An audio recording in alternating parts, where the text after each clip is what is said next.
we present Doctor in the House.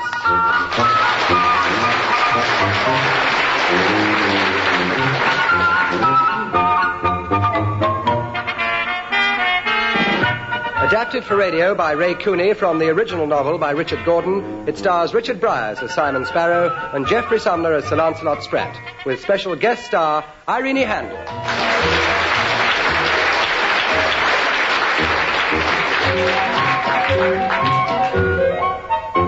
Episode 6, Sex and St. Swithins.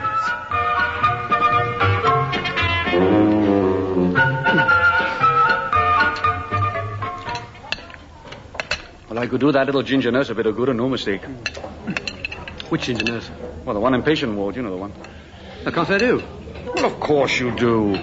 No, don't think so. Well, of course you know her, Ginger. No, can't say I do. Well, you must know a smashy little piece. No, don't think so. Well, you must know Ginger. No. Well, you know her, don't you, Tony? You know Ginger, don't you? Sorry, I was just reading the paper, seeing if my cousin's filly was running at Utoxeter today. The little Ginger piece. No, I wouldn't say she was ginger, no. Well, of course she is. No. She is. No, not all over, more light brown. Yeah. What's that? Yeah, you know, she's got a white stripe down her tummy. Lovely. What other devil do you know? Well, I've seen her often enough. What, the little Ginger nurse? Oh, my cousin's filly. She goes like a bomb. Came second last time out. Look, never mind your cousin's flaming filly with the light brown hair. Do you know this Ginger nurse in patient's ward? Ginger nurse in patients? No, can't say I do. Well, of course you do. No, I don't think so. But you must know her. No. Ginger, gorgeous figure. Just the right amount of freckles. No. Oh, Ginger! Gee, she's gorgeous. What? You've noticed her, haven't you, Simon? Don't think so. Sure, she's a lovely girl. Ginger hair, you must have noticed her. No.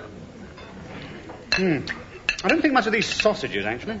I think my 3 are still alive. And what about her, Taff, the ginger nurse? Oh, she's lovely. I could do her a bit of good. You already said that. She wouldn't give you a second look, you overgrown Welsh leak.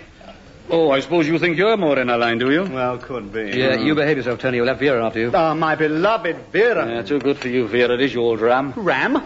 You don't know which side your bread's buttered. Why this sudden attack on my morals? I'm not after your ginger nut. Oh, fat lot I'd care. You wouldn't stand any chance anyway. Oh, is that a bet?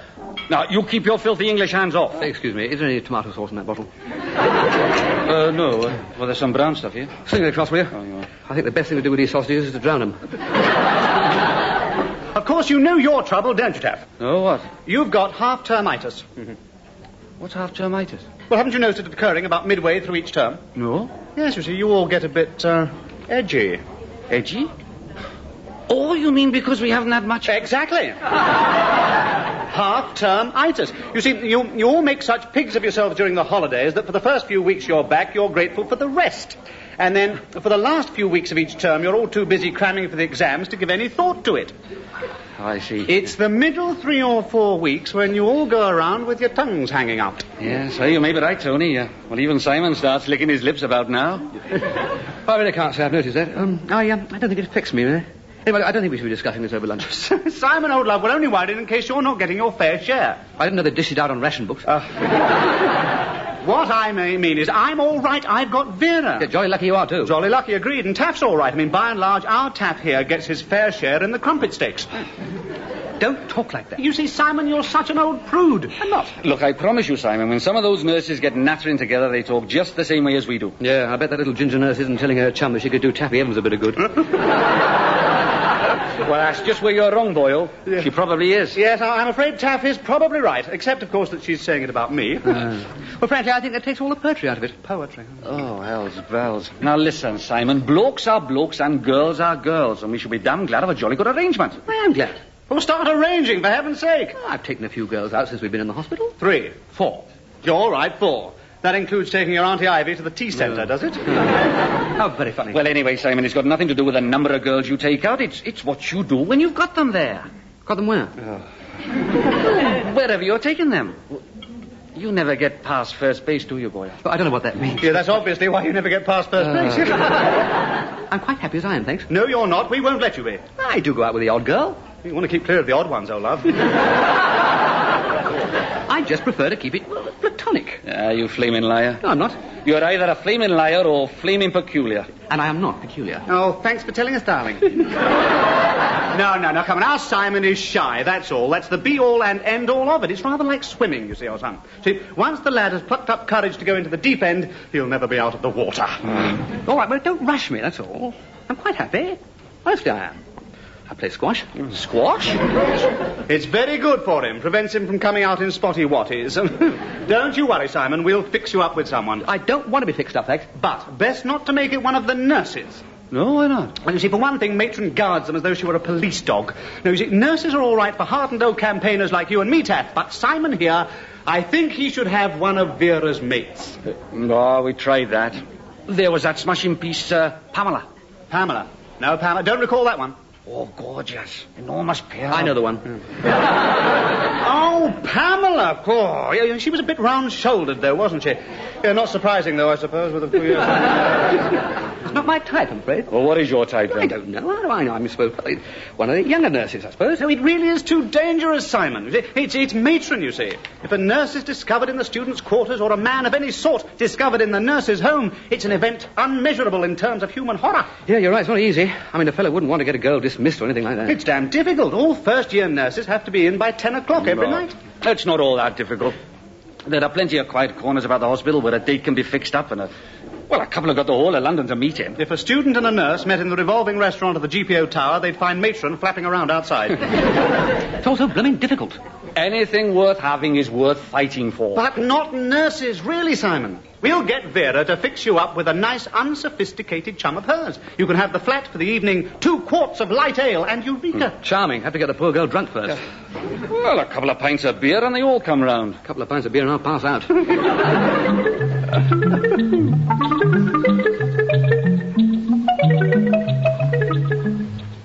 Right, see you anon, Mrs. Dixon. And if we have to operate, don't worry. I've got a very good average. Right, off we go. Now, keep close behind. I'm doing my rounds, you wretched nitwits. If you wish to learn anything, don't dawdle. Sparrow! Yes, sir? Sorry, sir. Don't dawdle, blast you. Come here. Heel, boy, heel. How dare you not pay attention when I'm taking my rounds? Sorry, sir. I'm terribly sorry. I thought I was paying attention. The reason you were not paying attention is because you were ogling that blonde nurse, you lascivious maniac. Ogling, you nasty little man. Ogling. Mind you, she's the only one worth ogling, I grant you that. Is that the blonde one back there, sir? Silence, you horrible Evans.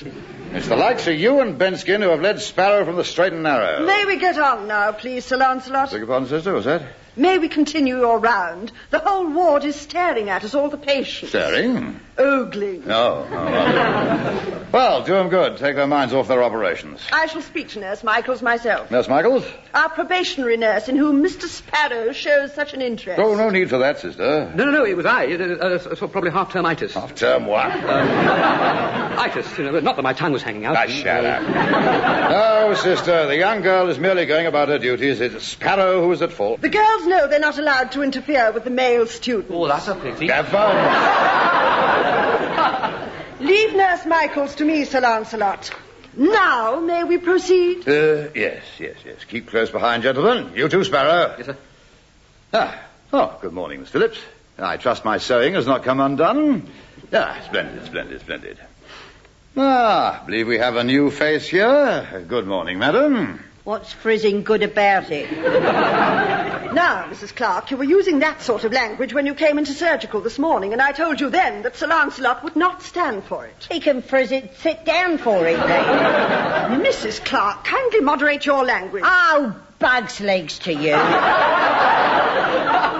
I've had some of Sir Lancelot what's-his-name before. Oh, have you, madam? Yes, I have. I've been in and out this frizzing slaughterhouse like a blooming yo-yo. Well, you're usually very good at remembering faces. Well, it's not me face you saw the most of. Yes. I remember. Mrs. Clark. Yes, I gave you an injection in your backside. Frizzing butcher. Mrs. Clark, will you please lie down? Oh, belt up, you old faggot. Oh, Mrs. Clark, what seems to be the trouble this time? Boy, he's the giddy limit. What's it look like? Think I'm strung up here with me frizzing leg in plaster for the fun of it? Oh, yes. That is broken, isn't it? Yes. Give him a medal. Of course it's broken, you ruddy great nana. Quiet! How did you come to break it, madam? Well, if you must know, I was in a similar condition to what my leg's in now. Uh-huh. What's that? Plastered. Oh. Yes, I see. Up our local, we was having a bit of a knees up, and Mrs. Pryor... Do you know Mrs. Pryor? Yeah, no. Oh, she's just your type. All beer and bosom. Anyway, Mrs. Pryor and me was doing the Lambeth Walk. Oh, and you fell down? No, jumped up into Mrs. Pryor's arms, and his silly old nana never seen me coming. Just as I come sailing through the air, she turned round to pick up her pot of stout. Sister, I'd like to see Mrs. Clark's file, please. Yes, here we are, Sir Lancelot. It's only a busted leg, so don't go telling me I've bust anything else. I'm as right as ninepence. It's a little more complicated than that, but not to worry, Mrs. Clark, not to worry. Sister, manipulate the cradle, will you? Yes, Sir Lancelot. Here, what'd you take me for? Old bus being jacked up for a service? Now, gather round, you miserable students. Sparrow? Yes, sir? Lift the lady's nightdress up. Don't you dare! Now, Mrs. Clark, these young lads have to be taught a thing or two. Oh, lovely, I must say. I can lift up my own nightie. You mustn't move, madam. It's quite right, Mrs. Clark. We're all going to be doctors. That, Sparrow, will be the day. Now, lift Mrs. Clark's nightdress. Wait a minute. Let's have a look at your hands. They're filthy, boy. Well, I washed them just before we started the rounds, Sir They're Lancelot. filthy. I suggest you go to the sluice room and give them a damn good scrub. Yes, sir. Immediately, sir. Don't go away, Mrs. Clark. Benskin, Yes, sir? let's have a look at your hands. Right. Now, lift the lady's nightie. Yes, sir. Excuse me, Mrs. Clark. Upsy daisy. Oh, God, me! Oh, you got cold hands! Now, kneel down, everybody, and take a good look at Mrs. Clark's posterior. Here, this takes a frizzing cake, this Quiet, does. madam, please. As you can see, there is a slight swelling there. Evans? Oh, yes, sir? What's the name given to the triangular sheet of muscle in the lower portion of Mrs. Clark's back? Would it be the latissimus dorsi? It would be the latissimus dorsi, yes. Second cousin to Tommy Dawson. Thank you, Mrs. Clark, thank you. Don't mench. Benskin, this sheet of muscle here, what's this? It's honest to goodness fact. And if you think I'm laying here while you lot get poking and propping...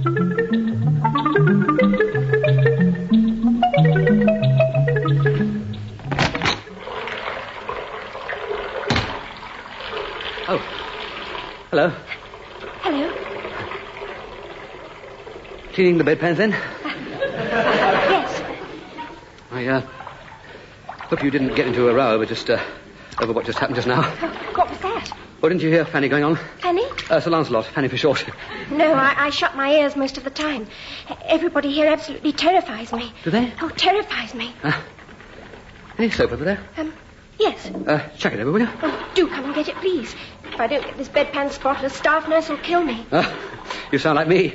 Oh, yes? Oh, when I first started, everybody frightened me. The dean, the doctors, surgeons, consultants, registrar, matron, sisters, house doctors, staff nurses, probationary nurses. Can you think of anybody else? The porter? The porter terrified me. But me most, really. You what? Well, I terrified me. Oh, so scared. I was even more scared of being scared. Then I became scared of being scared of being scared. And then I became... Yes, I do see what you mean. You should have taken yourself off to one of the psychiatrists here. I nearly did. And I caught sight of one of them in the staff common room, and he looked nuttier than me. I think number 6 looks much better this morning, don't you? She nearly died in the night. Did she? I must say the chief did a good job on number 6. Chief? Sir Lancelot. He's known as the chief. We're spending our term on clinical surgery, you see, and we're attached to Sir Lancelot's team. Oh, you're a doctor, are you, or what? You are new, aren't you? I've only been here 3 days. Oh, poor thing. Well, no, I'm not quite a doctor. Mind you, very soon will be. Oh, when? 3.5 years' time. I've got 1 or 2 exams to pass en route. Oh. 18, as a matter of fact. Yes, the chief really did a fantastically good job on number 6 in the operating theatre. You should have seen the way he got hold of that splenic artery when a clip came off. I've never seen so much blood in my life. Oh, please. What's the matter? Oh, it makes me feel sick. Does it? Oh, yes. Are you sure you're in the right profession? No, I'm not. Oh, sorry. I just thought you'd be interested in how much blood... No, I'm not. The sight of it makes me sick. In fact, the whole damn place makes me feel sick. Don't get upset, please. I thought I was going to place my cool hands on the brows of grateful young men. And all I do is give bedpans to miserable old granddads. That's nursing for you. Bedpans and granddads. Well, I loathe it. Loathe it. It might be different for a student doctor, but for a probationary nurse, it's hell. I loathe it. Yeah, look, could you stop waving a bedpan around? You'll do me an injury. Sorry. Well, I must be off. Can I carry your bedpan for you? It's all right, really. It's nice to have met you. My name's Sparrow. Oh, how'd you do? Simon Sparrow. Felicity. I'm terribly pleased to meet you, Felicity. Oh, jolly good, then. See you? Yes. Would you like to come to the pictures? Oh, you bet. Would you? With me, I mean. Oh, yes. Smashing. Well, I'd go anywhere with anybody to get out of this dump. Oh, well, Well, you only get one late night a week, don't you? we don't get any. We have to be in by 10 o'clock every night. Oh, yes, 'cause first year. Yes. We could still go to the pictures, though, couldn't we? Yes. Do you get off early any afternoons? Once a week at 4:30. Well, that's all right, then. We could have tea first and then go to the pictures. Which afternoon do you get off early this week? Yesterday. Every other evening we finish at 7. Oh, Lord, that's not much good, is it? We'd only have time for the pictures. I mean, we wouldn't have time for any tea beforehand, you know, or supper afterwards, or anything. No, well, let's make a date for my early night next week, then. Awful long time to wait. Oh, look, I better go. Staff nurse will kill me. Okay, look, next week. Where shall I meet you? I don't know. Well, it can't be anywhere in the hospital grounds. You know the subway? Yes. Well, I'll meet you there at 4:30 next Tuesday. I'll try not to be late. And we'll go to my place for tea. All right, but I really must go. Perhaps it would be better if we went to the early house at the pictures and then went back to my flat for supper. If you like. Bye-bye. Yes, I think that would be better. Look, we'd have a glass of beer with our supper, couldn't we? I mean, if we had tea and then went to the pictures, we couldn't very well have beer without tea, could we? No. But not that I think beer is absolutely essential, but apparently... Honestly, I must go. Right, all right, 4:30 next Tuesday. And what happens then, Sparrow? Oh. I didn't see you there, Lancelot. Obviously. What are you waiting for, nurse? Nothing, sir. Then don't stand there waving that damn bedpan about like a pendulum. Get back to duty, woman. Yes, sir. Well, Speller? Very well indeed, thanks, sir. You parted from my company 10 minutes ago. You must have the cleanest hands in Christendom. Yes, sir, you were quite right, sir. They're filthy. Filthy. Now they're all soft and white, you see. You must think I was born yesterday. No, sir. You're a sex maniac, aren't you? No, sir. Now, I've seen you eyeing the nurses, you lecherous layabout. Just because female patients take off their clothes for you in the wards, that doesn't give you carte blanche to try it with the nurses in the sluice room. Yes, I'm well aware of that. I was, well, she was telling me about the bedpans and the granddads. Granddads? We were chatting, so passing the time of day. Then more fool you. In my day, if I'd managed to get a nurse in the sluice room for as much as 10 minutes, you'd have had a lot. Now, get back to the ward and don't let me catch you at it again, slow coach.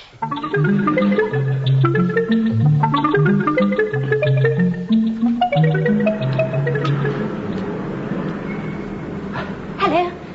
Oh, hello. You look super simple. Smashing. Oh, well, it's just a dress, that's all. Oh, it's lovely. Suits you, too. Oh. Yes. You look much better when you're dressed. Oh. You're dressed in a dress, not in a uniform. Yeah, thanks. Oh, mind you look pretty good in a uniform. Super, in fact. Yes. Yes. You recognize me, then? Oh, yes. Yeah. Well, I mean, it's been nearly a week. I thought I might look older or something. Oh, no. Well, not older, but, different. No stethoscope. No, I recognized you. Yes. Well, I'm the only person here, aren't I? Except for you. Yes. Yes. Well, are we going to spend the whole evening outside the tube station? Good Lord, no. Unless you want to, that is. Well, I thought we were going to the pictures. Oh, we are. What would you like to see? Well, I don't mind. Well, I've got a newspaper. Let's have a look and see what's on. What sort of films do you like? Oh, I don't mind. Well, I don't mind either. Anything to take my mind off that awful, dreadful place. You mean Swithins? I hate it. I nearly threw a bedpan at Sister today. Did you? A bedpan? Good Lord. Silly old cabbage. Oh, I know how you feel. You'll see it through, though. First 2 years are the worst. Silly old cabbage. Who's the silly old cabbage, Nurse Michael? Oh, Sister, good afternoon. Good afternoon, Nurse. Good afternoon, Mr. Sparrow. Good afternoon, Sister Cabbage. Sister. It's your early night, I take it, Nurse. Yes, well, I'm going to the pictures. I see. And you, Mr. Sparrow? Me? I'm going somewhere else. Oh, I'm very pleased to hear it. You know about our rules, both of you. You mean about not letting the dog see the rabbit? I mean about non-fraternization between nurses and students. Oh, yes, of course, sister. Yeah, but we just happened to be, she was walking and I was passing. Well, I'll be off then. Nice to bump into you, darling. Nurse. Good afternoon, Mr. Sparrow. Good afternoon, darling. Sister. Cheerio, Mr. Sparrow. Yes. Cheerio, Mr. Sparrow. Yes. You know, it's such a pleasant afternoon. I think I'll stay here. Get some fresh air. Do me good, you know. Very good place to get fresh air. Outside a tube station. I mean, apart from the air knocking around outside, there's that gorgeous warm whoosh that comes up from underneath. You notice that, sister? Well, second thoughts, I think perhaps I'll toddle off. I'll just have my newspaper back, please, nurse. Thank you. Next week, same time, but this time down on the platform. Bye-bye, sister.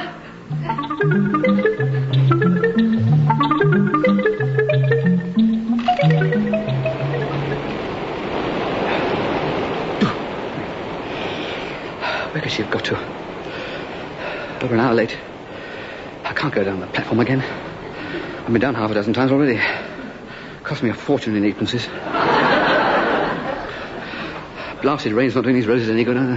What the devil do you think you're doing, Sparrow? Oh, hello, Sir Lancelot. Look like a lost poodle, boy. You're getting drenched. No, I'm just watering my roses. Oh, I see. You're waiting for somebody, are you? Yes. Ah, who? Who what? Who are you waiting for? Benskin and Evans. Flowers are for them, are they? Well, I'm very fond of them both. Who are you waiting for, Sparrow? A friend of mine, sir. Friend? Yes, sir. It wouldn't be that little nurse, would it? Nurse? Nurse, sir? What, I've known any nurses, sir. Never seen a nurse in my life, sir, no. Oh, the little blonde probationer in female surgical. I've got a particular reason for asking. Have you, sir? Yes. Well, I mean, we're not allowed to make dates with the nurses. I know that, you damn fool. Is she the one you're waiting for? Yes, sir. Nurse Michael, sir. Mm-hmm. I see. It's the first time, sir. I'd be awfully grateful if you didn't report her to sister. Your Nurse Michaels won't be coming, Sparrow. Oh, no, I know she's a little late. I mean, she's only an hour and a half. She won't be coming at all, I'm afraid. She's all right, is she? I mean, it's not ill or anything. No. Fit as a fiddle. No, I just happen to know she's on her way back home. Probably arrived by now. Home? Yes, I thought all along she wouldn't last the pace. You can tell after a time, you know. Oh, no. Happened this morning while lunch was being prepared. Your Nurse Michaels cracked up. Rather splendid sight, I must admit. Told everybody exactly what she thought of him and ended up by throwing a pink blancmange at sister. Pink blancmange? Yeah, damn good shot, too. Oh, hell. Yes, pretty little thing, wasn't she? Yes, she was. Not only pretty, she looked sort of, Sexy? Yeah. Charming. This was the, first date, was it? Yes. Ah, well, never mind. Plenty more fish in the sea. My sea's a bit dried up, I'm afraid. Look, I got 20 minutes before I have to be in the theatre. Care for a drink at the George? Well, I don't honestly think... Come on, lad, cheer yourself up. We'll get the padre to tell us a couple of stories about the good old days, like the time I got locked up in the Virgin's Retreat. Virgin's Retreat, sir? Yeah, the nurse's home. I had to spend the night in the lavatory. Come on, let's have a pint. Right, sir. What'll I do with these roses? I'll take them if I may, Sparrow. Certainly, sir. Yes. Oh, lovely. Yes, lovely. If anything goes radically wrong with my operation, they'll come in very handy. Oh, Sparrow, don't dawdle. Keep up with me, lad.